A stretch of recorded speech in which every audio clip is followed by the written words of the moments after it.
All right, my friends, Brian here with VetteSource today, checking in on a really beautiful Monday. Gonna be taking a look at some stuff today, but what I wanted to focus on today was getting a little bit into some C6 stuff, just briefly, while I sit here and check my work here real quick. This is actually a vehicle I've kind of been doing off topic. I haven't really talked about it much. This is our 3/4 ton Yukon XL with a mighty 8.1 496 cubic inch motor in it, and I'm getting it prepped for removal of the engine, because they windowed the oil pan on this one with a #1 rod, basically ran it out of oil and trashed the motor. So if you've stuck with me for a while, you'll remember the video I went to where I was chasing down big blocks in hill country, where I picked up a crate motor for this. Actually got a pretty cool marine motor, marine HO 496 for this, that we're gonna go ahead and put it back in this. So just kind of checking my final piece here, so I'm dropping stuff, is just to go ahead and get this thing ready and prepped. So I think it's almost ready to be pulled, so we'll take care of that later this week. And like I said, I don't really get much into this one just because it's not a Corvette, but that's okay. I still have a lot of fun with it. So anyway, today what we're going to talk about is, saw the title of my video, I'm sure you did, is the awful C6 headlight assembly. Now, C6s are kind of the start of, or the continuation of, items that were changed on Corvettes that were kind of legacy items that began with the C5s. Heck, even you could make the case the 91 Corvettes went away from the round tail lights that had been there since 1961, and after 30 years they decided to try oval tail lights, and oval tail lights, and then they went to those round oval tail lights in the C5s, and then on back to round tail lights again into C6s, like they were teasing us and went back into.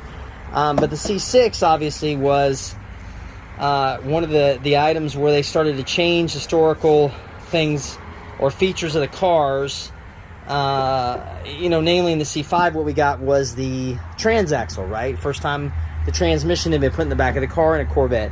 C6 was the abandonment of our beloved flip-up or pop-up headlights on Corvettes that have been around since 1963. So a full 41 years basically of actually 42, 43 really, of Corvettes that had pop-up headlights. So what we got instead were these globular type headlights that were a one-piece sealed unit.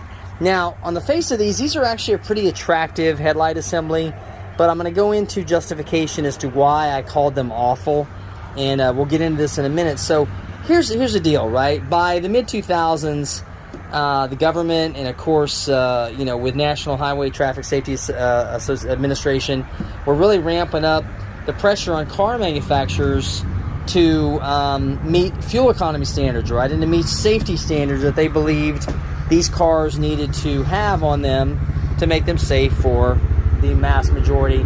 Sorry, I can't believe a helicopter's flying over me today. That's really weird. I don't get that very often.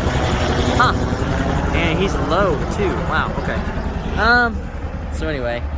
And so what they did was they decided to go and ditch the pop-up headlights, and we went to this assembly here. Now, of course, these are the first generation of Corvettes to have a ballast headlight in them, right? You can see the ballast control right here. And, it looks very tidy. It looks like a neat piece of equipment. Now, I'm assuming, I'd be willing to bet dollars for donuts that the ballast part of this is part of the initiative that the federal government put on them for brightness standards, right? For the illumination standards, lumens, I guess is what you'd call it, and how bright these are going to be on the road.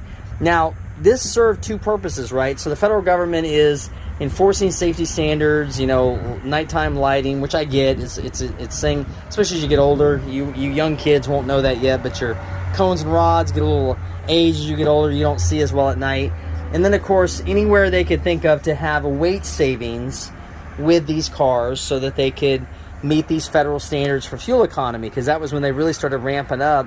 You're going to get this kind of fuel economy fleet-wide, or we're going to penalize you for it.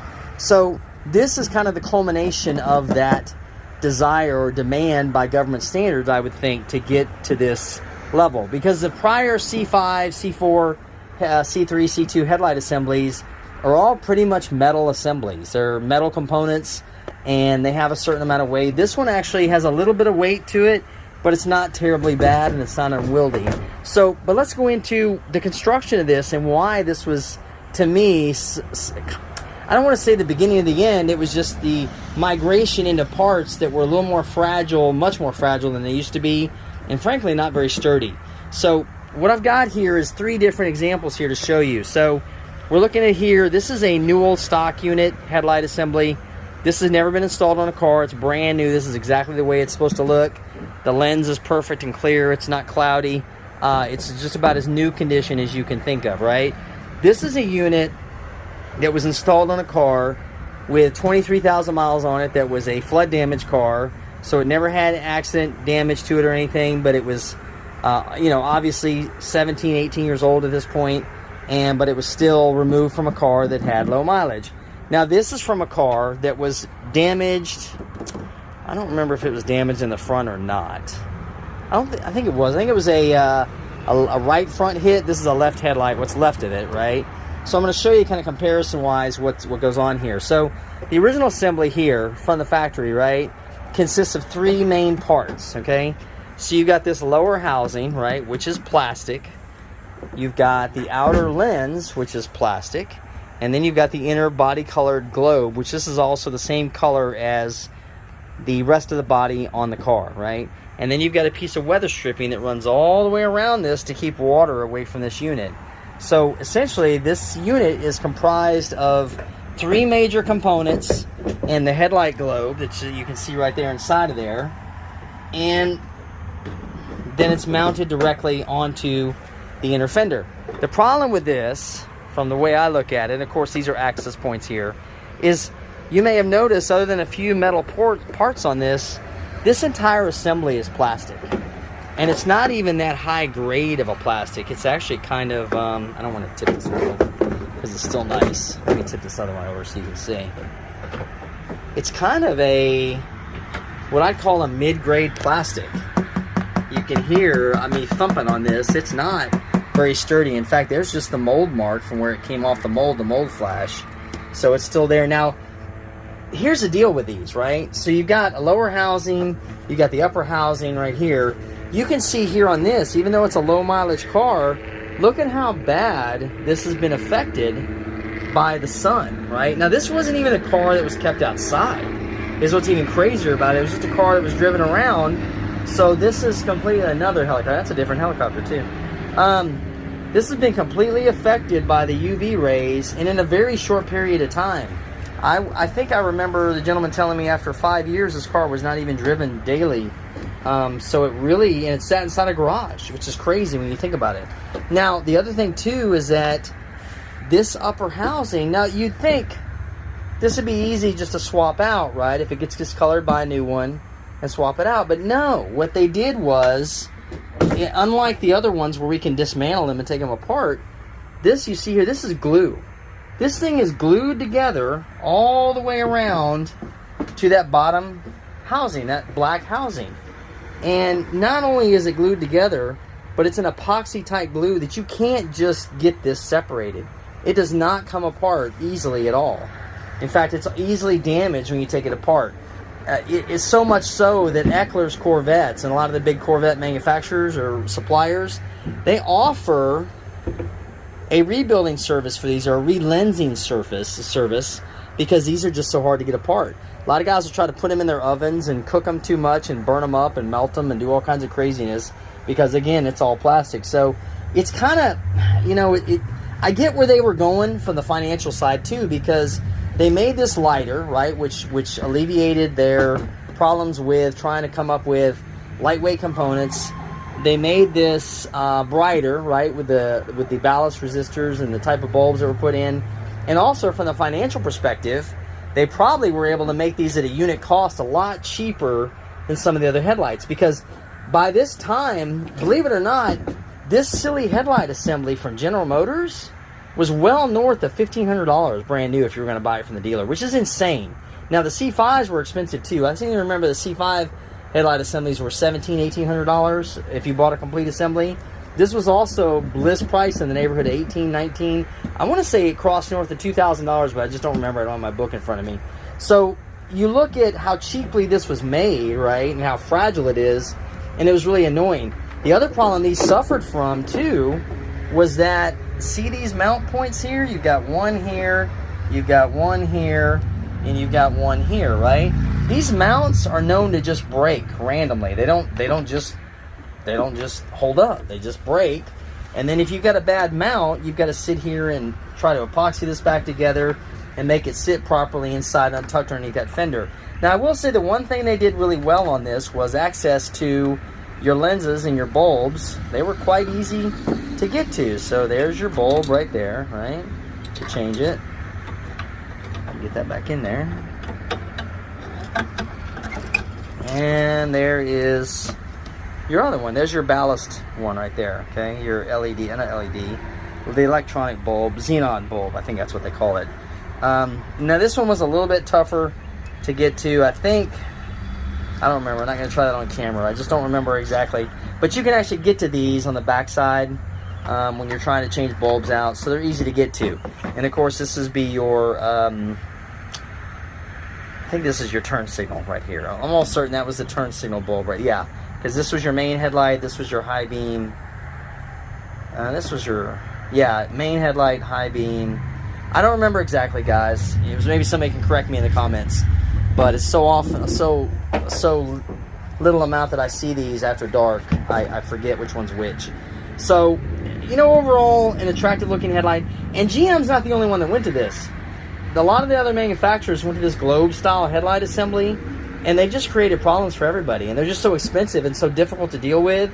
We come back to, you know, planned obsolescence and how do we keep people from working on their own cars? Well, this is one of the ways, right? You get this in here and nobody can figure out what to do, so they just are stuck with having to do this, right? So it's kind of an interesting thing, just a sign of the times.